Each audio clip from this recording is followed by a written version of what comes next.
Tense silence stretched between them, broken only by prairie wind. Then the cabin door opened softly. Ayanna emerged, not armed, but wrapped in that blue calico shawl he'd once given her. She walked to Caleb's side with dignified bearing. In that moment, no words were needed. She was already home. Nobody moved for long seconds. Caleb stood firm, rifle ready. Ayanna beside him, no weapon, no aggression, just presence. Yet somehow more powerful than any bullet. Garrett studied them both, seeing something unexpected. Not terror or confusion, but a man and woman who'd endured too much to be intimidated by his type. He muttered curses, backed away. His companions offered no resistance. They'd come to frighten, not fight, and they'd failed completely.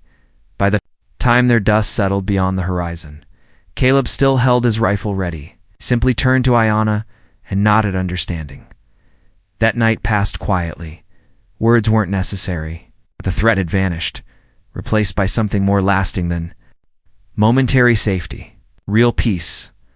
Not the fragile kind that arrives and departs unnoticed, but the earned variety. The kind worth defending. Seasons flowed past. Their ranch transformed, as did they. Ayanna's garden flourished into wild beauty.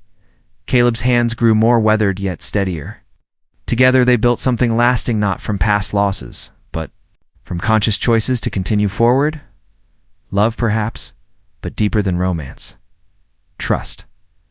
That, my friend, represents the West's true essence. Not shootouts or saloons, not gold strikes or cattle drives, but the courage required to remain, to rebuild after life destroys everything. To risk loving again despite the fear. Maybe you're watching this while fighting your own battles. Maybe you've lost someone dear. Maybe you've faced your own version of Garrett Sloan blocking your path. Let me ask you something. What did you defend when everything got difficult? What prevented you from surrendering? More importantly, who stood by your side? If this story touched something within you, if it reminded you of someone, or made you reflect on your own long journey, go ahead and hit that like button. If you want more stories like this, ones that make you feel, think, maybe even remember, do yourself a favor and subscribe. Because out here, in the dust and wind of the frontier, occasionally someone discovers their way home. And when they do, you'll want to hear about it. There she stood atop that wooden platform, balanced like some broken beast of burden. A burlap cloth shrouded her face, while crimson drops marked the planks beneath her bare feet. Her wrists were bound before her body, as if she were condemned for some terrible crime. And there they were, these men, turning her suffering into their twisted entertainment. $1, bellowed a portly spectator, his amusement dripping like poison from every word. Your very own wild one, gentlemen. The mob erupted in cruel mirth. Weathered ranchers with sun-damaged skin reeking of cheap liquor.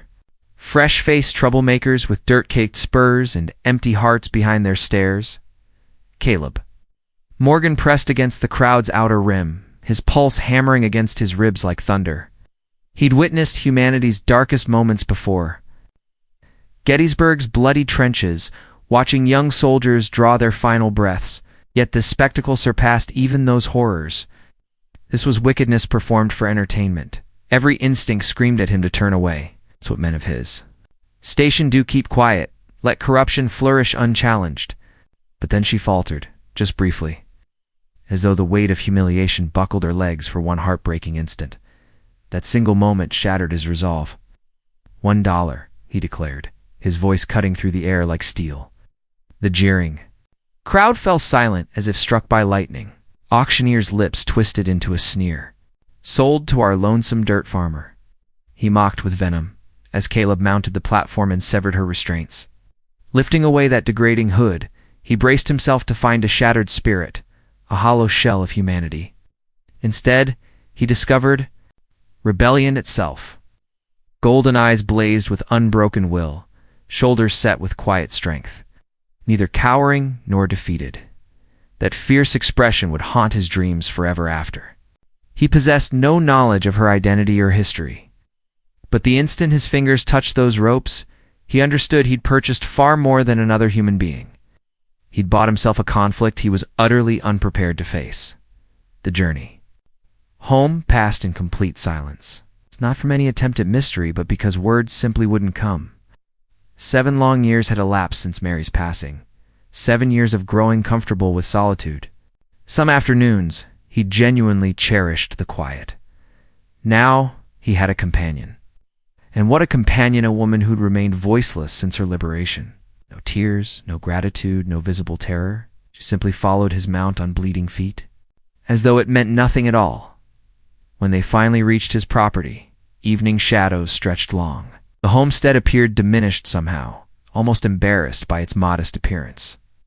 Caleb shared that shame. He gestured toward the weathered outbuilding. "That barn's got space for you," he offered. "Fresh water, too." She gave no indication she'd heard a single word. Sleep eluded him that first night. The familiar stillness had transformed, gaining rhythm and awareness. Come morning, he placed food and hot coffee on his front steps, though he never witnessed. Her approach, the empty dishes, told their own story by midday. 3 full days passed without conversation, yet subtle changes began emerging. One dawn revealed the broken gate latch repaired more skillfully than he'd ever managed. Another day brought his torn work shirt, mended with store-quality precision. He started speaking aloud, not directly addressing her, just voicing thoughts. About livestock, weather patterns, the persistent ache in his aging joints. Oh, tries. No responses came, but her attention was palpable, like heat from an unseen fire. Then the tempest arrived. Massive storm clouds rolled in with frightening speed winds, howling like freight trains. Caleb rushed toward the barn to secure the cattle and discovered her silhouetted in the doorway, studying the violent sky like confronting an ancient adversary. "Take shelter. Get inside now," he shouted over the roar, to remain motionless. Until lightning split the air nearby. He sprinted back, seized her arm, and dragged her to safety in his cabin. Slamming the door against nature's fury, they stood there dripping, hearts racing in unison.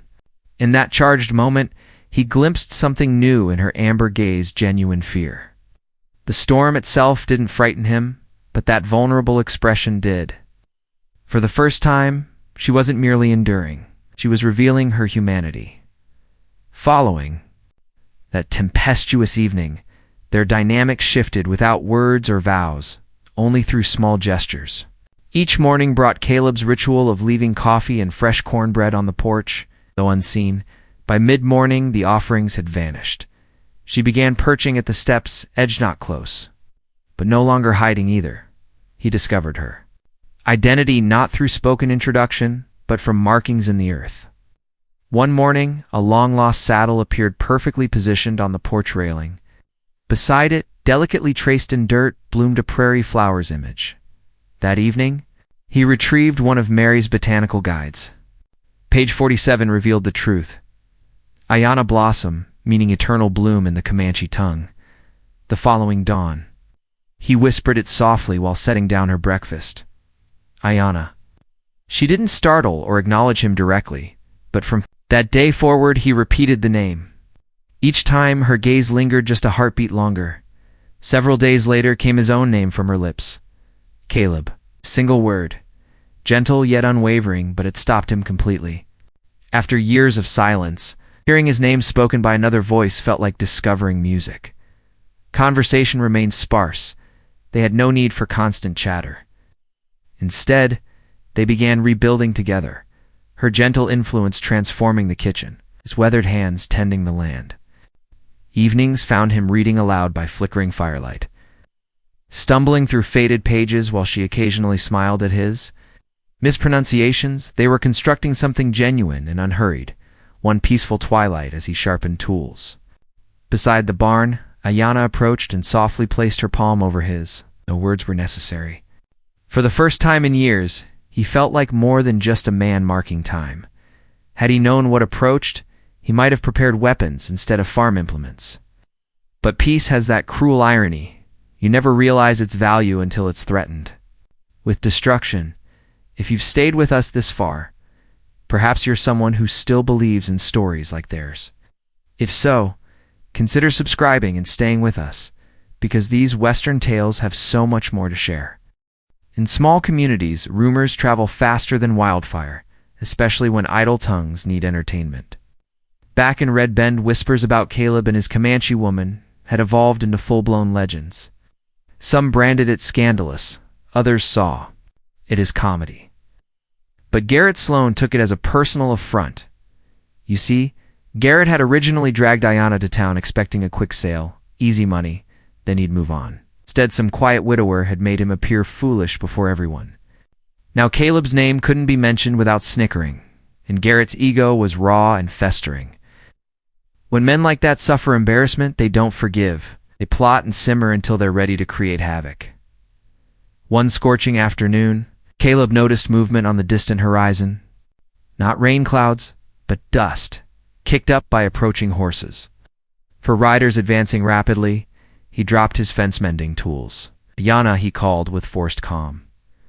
Go inside, secure the door.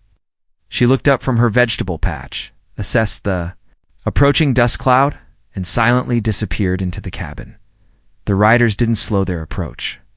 They arrived bold, boisterous, and partially intoxicated, with Garrett leading the charge. Good afternoon, Vance, he sneered, spitting the surname like profanity.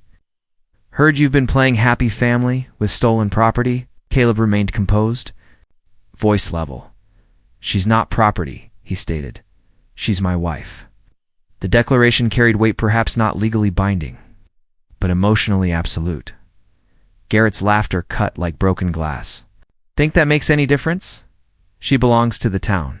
We bought her once, we'll reclaim her now. He dismounted, hand hovering near his weapon. Caleb's rifle appeared in his grasps, steady, unwavering. She stays here, he said, eyes locked. On Garrett. Can ride away or discover exactly how determined I am.